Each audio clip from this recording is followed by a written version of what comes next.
Syarat belajar ilmu hikmah agar cepat menguasai. Seperti yang sudah kita ketahui bersama bahwa ilmu hikmah merupakan sebuah keilmuan yang harus memenuhi syarat-syarat tertentu jika ingin menguasainya. Ilmu hikmah adalah ilmu aliran putih yang tidak sembarangan orang bisa menguasai, terutama orang yang memiliki niat negatif atau niat jahat. Sebelum Anda belajar ilmu hikmah, ada baiknya Anda mengetahui syarat belajar ilmu hikmah agar Anda cepat menguasai keilmuan tersebut. Adapun syarat belajar ilmu hikmah akan dijelaskan oleh Mbak Hidayah sebagai seorang pakar ilmu hikmah atau biasa disebut sebagai guru ilmu hikmah. Beliau mengatakan ada sekitar 7 syarat belajar ilmu hikmah yang harus dipenuhi seseorang jika ingin cepat menguasainya. Bila Anda berminat untuk belajar ilmu hikmah, cobalah kita perhatikan hal-hal berikut ini. 7 syarat belajar ilmu hikmah. Yang pertama, beragama Islam.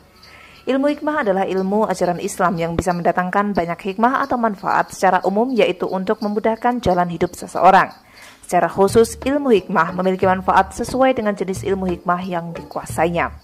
Karena ilmu hikmah adalah ilmu spiritual yang berkembang di kalangan umat Islam, maka syarat belajar ilmu hikmah adalah yang beragama Islam. Amalan-amalan ilmu hikmah hanya cocok untuk orang yang beragama Islam. Seseorang disebut beragama Islam adalah orang yang meyakini rukun iman dan rukun Islam. Jadi bukan hanya Islam di KTP-nya saja. Yang kedua, ada guru pembimbing. Syarat belajar ilmu hikmah adalah adanya guru ilmu hikmah yang berperan sebagai pemberi ijazah dan memberi restu pada orang yang hendak belajar ilmu hikmah.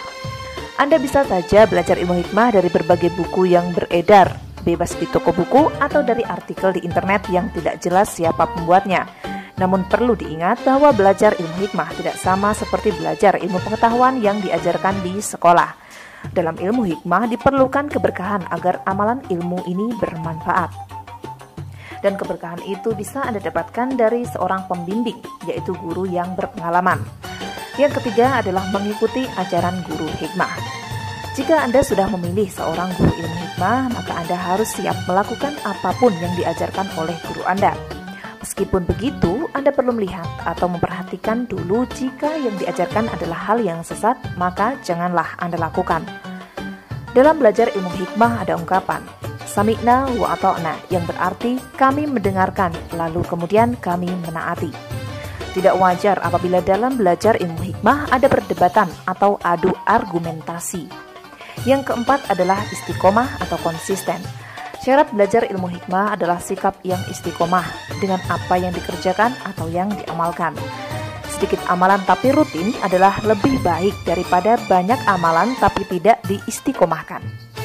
Istiqomah adalah melakukan suatu amalan secara kontinu dengan disertai keimanan dan kesungguhan terhadap apa yang diamalkannya.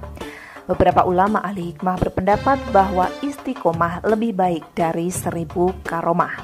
Hal ini karena istiqomah adalah pohonnya, sedangkan karomah hanyalah salah satu buah daripada istiqomah. Yang kelima adalah tidak makan makanan haram.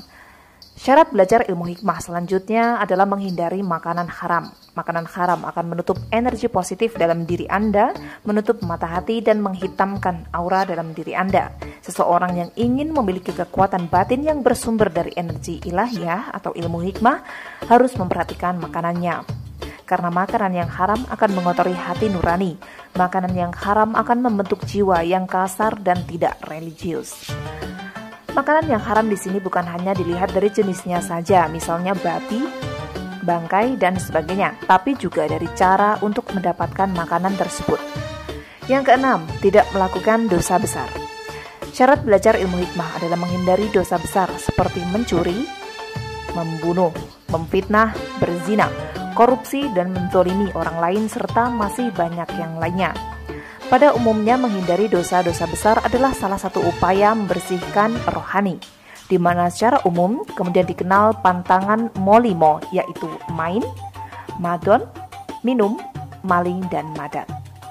Yang artinya berjudi, berzina, mabuk-mabukan, mencuri, dan penyalahgunaan narkotika. Syarat ketujuh adalah ikhlas, tidak tamak. Seseorang yang memiliki hati ikhlas, tidak rakus dengan dunia, lebih memiliki kepekaan dalam menyerap pelajaran ilmu hikmah. Secara logika, orang yang berhati ikhlas lebih mudah memusatkan konsentrasinya pada satu titik tujuan, yaitu persoalan yang dihadapi.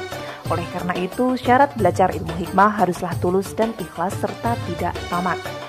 Bagi Anda yang ingin belajar ilmu hikmah dan ilmu spiritual, maka 7 syarat belajar ilmu hikmah agar Anda cepat menguasai ilmu tersebut. Semoga bermanfaat untuk Anda dan salam Rahayu.